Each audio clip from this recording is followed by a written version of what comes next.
Welcome to another episode of Spritz of Wisdom. I'm so excited because we're going to dive straight into the sip of the week. My biggest high this week is that I've just come back from London, my home city, and honestly, I feel so creatively inspired. Not only that, but I have been to an incredible event in London called Creator Fest, where I spent time learning from other creators in the industry. And also, there were some deeper lessons that the festival uncovered for me, which we're going to be talking about in today's episode. So that has been a huge high for me. I've not gone back to London in the autumn for such a long time. I usually go back in the spring stroke early summer, if we can call it that. But it felt so nice to go back at this time of year, actually, to see the autumn colors, to have a few Christmas treats like some mince pies, which I don't normally get to sample when I go back in the spring and summer. So it was lovely. I had such a great time. And for sure, that has been my biggest high of the past week. In terms of lows of the past week, well, you may or may not be aware, but the province of Salerno has actually had a few earthquake tremors in the past couple of days, to the point where schools have been closed in different parts of the province. And, people were pretty frightened at one point. I think, if I remember well, and I'm remembering from the top of my head here, that it reached maybe 4.0 on the Richter scales. So yeah, it was something unusual, definitely. Like in Naples, they can often feel earthquake tremors, but I can't really remember the last time that other parts of the province of Salerno did. So that was something quite significant, I would say. Of course, it poses a few concerns as to why this is happening and what could happen next. So I would say that's potentially a little bit of a low from the past week, but there's another high. My goodness, not just London, but also the fact that last week's podcast video reached the highest number of views on YouTube that I've ever had for any of my previous podcast episodes. So thank you so much for the support, but I'm super happy because you know what? It's not easy to change things. And I think we get stuck in a rut sometimes, but moving to a video format, having a little podcast studio has probably been one of the best decisions I've ever made. So I'm very, very happy. Thank you. So let's get into the full pour of today's episode, which is about transactional relationships, because it's interesting. As I said, I went to an inspiring creator event in London called Creator Fest. It was the first time I'd gone, and it's actually only the second year that this festival has actually occurred. And it was interesting on the one part because the location was fantastic. It was along the River Thames. You had beautiful panoramic views of Tower Bridge, the River Thames, the Shard. It was absolutely stunning as a location. It's just a shame about the weather. It was a bit blustery and rainy on that day, but the location was beautiful. What I found interesting, though, was how people connected at this event and how connections sometimes, particularly in the social media world, can be so superficial and so transactional. And, I'll give you a couple of examples. There were a mix of speakers at this event as well as exhibitors. And the exhibitors were a variety of software suppliers like video editors and, merch designers, things like this, to talent agencies and influencer agencies. There was a real blend because really this event was for both creators and brands as well as talent agencies. So it was a bit of a concoction of all three categories within this industry. And what I found was that there were a couple of interactions that really stood out to me and showed me just how we've got it so wrong and how, it's not even just this event where this kind of thing can occur. So the first was that I stopped at a stand that was displaying a brand new video editor. Now, I've been using CapCut forever, and I feel like I'm ready to level up what I'm doing, level up the kind of quality of my videos. And so I stopped at this stand and we got talking, and I was, displaying an interest in what they were showing me because it looked pretty good. Anyway, I left. And as I left, I literally heard the people that showed me this product say, "Oh, that's a definite sell." Now, don't get me wrong, I get it. Like at an event like this, if you're an exhibitor, you want to get new clients, right? You're not there just to relax and chill. You're there to raise awareness of your business and to potentially get new clients. But to walk away from an interaction, which for me, I thought had been fairly genuine, to then hear somebody say, yeah, that's a definite sell. It kind of took the shine off the conversation that I had just had. And it made me feel like I was just a walking dollar note, shall we say. So that was the first kind of interaction I had that made me feel it was quite transactional. But the second was the one that has really inspired today's podcast episode, because I was approached by somebody as I was walking around the venue.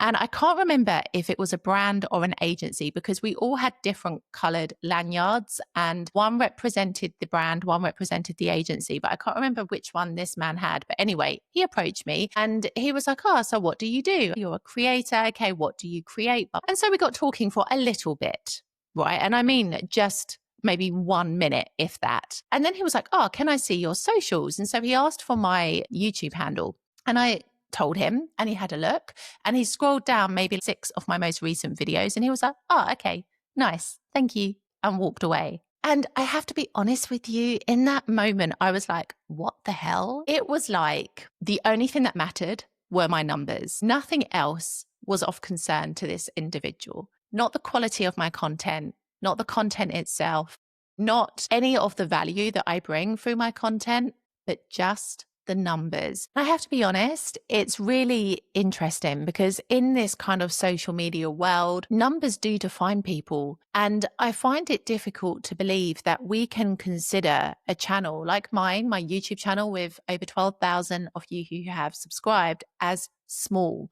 When in the grand scheme of things, how many of you actually physically know 12,000 people? I feel as a society now, we've become obsessed with numbers to the point where they have really lost their value. And in the past, what was huge at 12,000 is now huge at 100,000. And we've kind of lost the gratitude and appreciation that comes with numbers and followers and subscribers. And I have to be honest with you, I completely disagree with this whole transactional nature. I believe that you focus on the value that your community brings you. Every single person who has subscribed to you has subscribed to you for a reason. And the really funny thing is that on the same day that I had this event, on the way home, I had a little notification from Mel Robbins, and it basically said, "There will always be someone who can't see your worth. Don't let it be you." And I was like, my goodness, I'm always being shown these signs. My life is very synchronistic in this way, but it's true.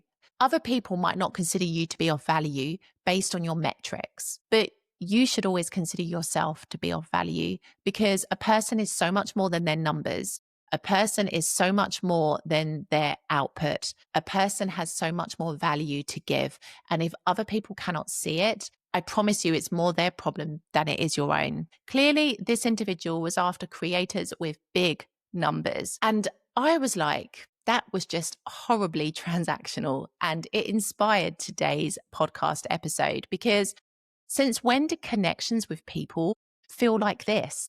I was just taking it back because I feel like I'm regressing a little bit in terms of wanting to do more traditional things and to step away from being on the computer, being online. I touched on this in last week's episode. And one thing that I really loved at this event, Adobe, the big tech giant, had a creator lounge at this event. And the irony is they actually had creative offline activities for people to do. I was doing calligraphy at this event. They had another stand where people could make charms to attach to their lanyards or to their phones. It was incredible, but people were gravitating towards this, and they really enjoyed the experience of doing something that wasn't connected to technology. So I think there is definitely going to be a trend in the next year of people moving towards offline activities, trying to rediscover a life that doesn't involve the internet. And I found it really funny that a big tech giant would realize this and actually have these kinds of things at the event. But I digress a little bit. My point is that when you meet somebody in real life, when you start to build connections with people, we are interested in the person. We're interested in their story, what they're like as an individual, what they do, what their life is like. We're interested in that. I don't remember any kind of in-presence interaction where I've got to know somebody completely unconnected to the world of social media, where I've been like, "Oh, so how many subscribers do you have on YouTube? How many followers do you have on Instagram? That just doesn't exist. People are not interested in that. That's something extra that you might want to talk about connected to your business or hobby, but it's not the fundamental crux of a connection with someone. And so I found it really, in a way, a little bit disturbing that within this industry of social media, numbers mean more than the person and the value that they can bring. And I feel like this is where a lot of brands and agencies have it backwards, because numbers are vanity metrics. You have so many people on social media who hide behind their numbers. Oh, I've got hundreds of thousands of subscribers or followers. But when you dig a little bit deeper, you realize the interaction on those platforms is minimal. You realize that maybe those numbers are a little bit inflated and are not as genuine as you might have thought that they would be. And so it kind of doesn't really add any value. The value is in the content that you produce. The value is in the person. It's not in the numbers. As much as they may be important on one hand for the growth of a business, for, deciding what you're going to do next, it shouldn't define the individual. And I kind of felt at this event that I went to that numbers were the only thing that really counted. And I was a little bit like, I don't agree. I produce content on this channel, and of course, I want to grow. I want my content to reach as many people as possible, to help as many people as possible, to inspire, to delight, whatever it may do. But I'm not here just specifically with that focus of growth, of having lots of subscribers. I'm here to offer value. And I think the subscribers and the numbers, they come as a byproduct to the value that you offer. And so I have to be honest and say that it was a little bit of a bittersweet experience at this event. I learned so much from specific speakers, because I did find that some speakers were essentially pitching themselves in disguise. And I found other speakers were fantastic and they really inspired me. And I've come back to Italy with all of this energy, which I always feel renewed whenever I come back from London. But it was interesting because it's not just within the world of social media where connections can feel transactional. I've had connections here in Italy with people which I maybe naively thought were genuine. But when I look back on it, I can see just how transactional they were. Like people who, spent quite a bit of time with me, with my boyfriend. We would go around, we would do things together. And then when that person moved on in their life, they found a partner, whatever it may be, didn't hear anything from them anymore. And so you realize that through life, you meet people who are either invested in you as much as you are invested in them, or are only invested in you for a reason. It's a transaction. And that happens even here in Italy, even in everyday life. And it happens all around the world as well. And I just think it's a shame, because connection is something that's super important. It's something that I'm really focusing in on, especially in the latter part of this year as I work on building my expat community, the Aperitivo Lounge. I'll put a link below in the show notes if you're interested in signing up for the waitlist. But community and connection is something that is so important to me, and not on a transactional basis, but on a real meaningful basis. And I just feel sometimes in society, we've lost that. Sometimes we're all about what's in it for me. How can I benefit from a situation? And it's almost like some connections are based on what the other person can gain from it. They're not necessarily based on anything long-standing. And so it's interesting. I found this trip back to London to have taught me so many different things. But I guess for me, the chin of this week is really be honest with yourself about the connections you have in your life. Are you investing into those connections as much as the other person is investing into you? Is there shared value between the connections? Or is it that the connections are a little bit more one-sided? Perhaps they are, in a way, a little bit transactional. And how can you change that? How can you make those connections have more value? And if you can't change it, is it time to let those connections go? I feel like this is something we don't think about enough. We know that this kind of thing happens in life, but we don't necessarily consider like how we can change it or what we need to do about it. And I think it's important that we do, because you see, I've always believed that some people can be like vampires. They take, and they drain from you. And other people lift you up and make you feel inspired by life. And they are the people really that you want to be surrounding yourself with. It's so important that we recognize what connections in our life are transactional and which are genuine. And those transactional connections usually disappear after a while, because once the transaction has closed, that's the end of the connection. But sometimes people will hang on like leeches to see what else they can get from you. So it's important that you have the awareness of the connections in your life that are truly valuable, and that you yourself are being honest with the amount of value that you bring into the connections in your life. And I think that this event in London has really shown me that I want to put more value into the connections that I have. And there's more that even I can do with the connections that I'm building through my Ms. Britaly brand and this podcast. So I hope that you can honestly reflect on your own connections and decide, are they transactional or are they something of real value? I will see you in the next episode.